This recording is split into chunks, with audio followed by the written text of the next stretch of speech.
सीधा वहीं लिए चलते हैं। 12 करोड़ से अधिक मतदाता मतदान में भाग लेते हैं।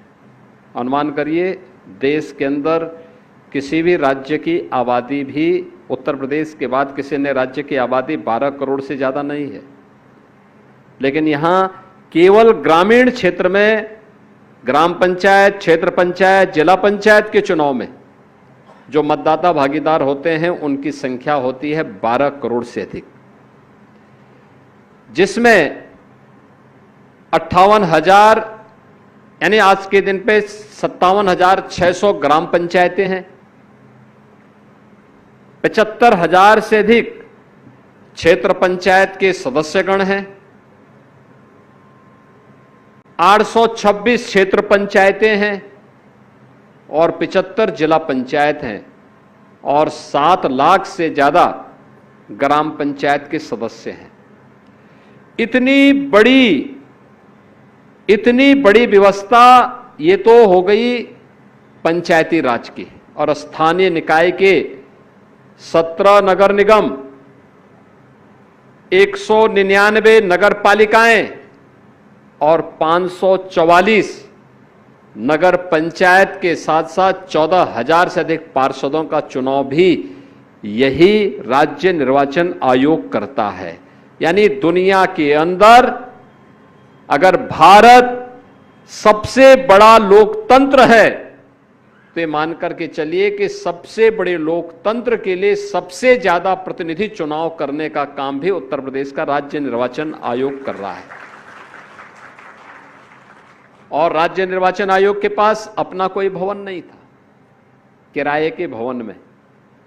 आप मुझे बताओ, बचपन में हम सब सुनते रहे हैं किसी भी व्यक्ति के लिए उसकी बुनियादी सुविधाएं क्या हैं? रोटी है, उसका कपड़ा है और उसका मकान है। और जहां से इतने प्रतिनिधि आम जन की आवाज को उठाने के लिए और उसे मूर्त रूप देने के लिए चुने जाने हैं, उनके पास स्वयं का भवन नहीं है। वे स्वयं किराए के भवन पे चल रहे थे। किराए के भवन में तो समस्याएं अपनी होती हैं, कोई भी किराएदार से ज्यादा इसको अनुभव नहीं कर सकता। और मैं धन्यवाद दूंगा राज्य निर्वाचन आयुक्त श्री राज प्रताप सिंह जी को, पंचायती राज विभाग को, शिवम प्रकाश राजभर जी को, नगर विकास विभाग को कि आज राज्य निर्वाचन आयोग के पास एक नए भवन के लिए हम भूमि पूजन और शिलान्यास के कार्यक्रम के साथ यहां पे जुड़ रहे हैं।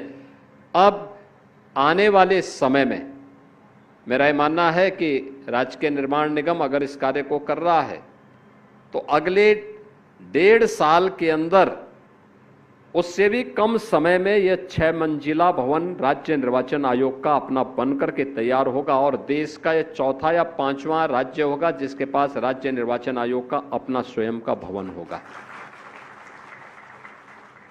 और यह होना भी चाहिए। याद रखना, देश के अंदर कुछ भी हो, दुनिया के अंदर आज भी शासन की सबसे अच्छी पद्धति है वह है लोकतंत्र की। एक सामान्य से सामान्य व्यक्ति पर, अंतिम पायदान पर बैठे हुए व्यक्ति को शासन तक अपनी बात पहुंचाने का अवसर प्राप्त होता है। कोई जनप्रतिनिधि किसी समस्या के लिए उसको नजरअंदाज नहीं कर सकता, क्योंकि उसकी जवाबदेही होती है। और जवाबदेही सुनिश्चित करने के लिए भारत के संविधान निर्माताओं ने चुनावों के माध्यम से व्यवस्था सुनिश्चित की है कि अगर चुनाव जीतने के बाद कोई जनप्रतिनिधि जनता जनार्दन को नजरअंदाज करता है तो फिर 5 साल के बाद जब जनता के पास जाता है तो जनता भी उससे मुंह फेर लेती है। इसीलिए लोकतांत्रिक व्यवस्था में जनता को केवल मतदाता नहीं कहा गया है। जनता केवल जनता नहीं है, वह लोकतांत्रिक व्यवस्था की जनार्दन भी है। उसको उस रूप में उसको उसका सम्मान दे करके, यानी हम उसको सम्मान दे सकें, उसकी आवाज को महत्व दे सकें, उसकी आवश्यकताओं की पूर्ति कर सकें, यह एक जनप्रतिनिधि का दायित्व होता है और जनप्रतिनिधि उसके लिए अपने स्तर पर प्रयास करता है। आज उत्तर प्रदेश हर एक क्षेत्र में आगे बढ़ रहा है। आप सोचिए 544 नगर पंचायतों के माध्यम से, 199 नगर पालिकाओं के माध्यम से और 17 नगर निगम के माध्यम से 57,000 से अधिक हमारे पास ग्राम पंचायतें, 57,600 से अधिक ग्राम पंचायतों के माध्यम से प्रदेश के अंदर 75,000 से अधिक क्षेत्र पंचायत, 75,000 से अधिक क्षेत्र पंचायतों के माध्यम से 826 क्षेत्र पंचायत और 75 जनपदों में 75 जिला पंचायत अध्यक्ष के माध्यम से इस पूरी व्यवस्था को चुनाव की प्रक्रिया के साथ जोड़ने का काम, जिसमें 12 करोड़ से अधिक मतदाता अकेले पंचायती राज विभाग में और स्थानीय निकाय की व्यवस्था में लगभग 5 करोड़ मतदाता इस पूरी प्रक्रिया का हिस्सा बनते हैं।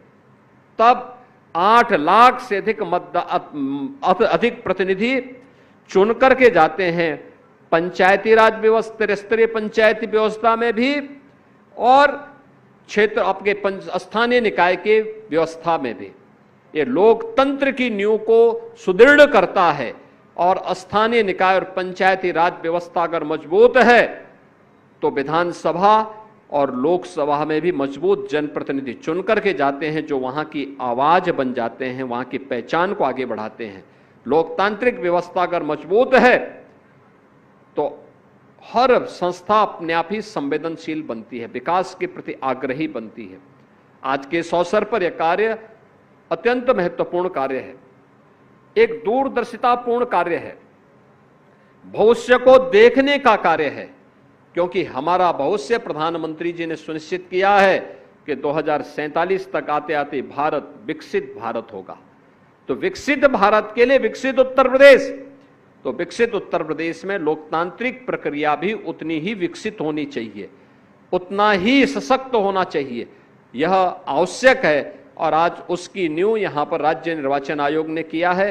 मैं राज्य निर्वाचन आयुक्त श्री राज प्रताप सिंह जी को और उनकी पूरी टीम को इसके लिए हृदय से धन्यवाद देता हूं और विश्वास करता हूं कि एक समय सीमा के अंदर कार्यदायी संस्था इस भवन का निर्माण करते हुए उत्तर प्रदेश के स्थानीय निकाय और पंचायती राज व्यवस्था की इस कार्यप्रणाली को और अच्छा करने के लिए, उन्हें सुगम बनाने के लिए, और ये तो अवध बिहार योजना के अंतर्गत यहाँ पर लोगों को आने में कोई कठिनाई नहीं होगी, आसानी से लोग यहाँ पर आ सकते हैं और आकर के इस कार्यक्रम को, अपनी बात को वहाँ पर आयोग के सम्मुख रख सकते हैं। आयोग इसके माध्यम से टेक्नोलॉजी का भी बेहतर उपयोग कर पाएगा। इस विश्वास के साथ आज के इस अवसर पर मैं राज्य निर्वाचन आयोग को हृदय से बधाई देते हुए अपनी शुभकामनाएं देता हूं। धन्यवाद। जय हिंद।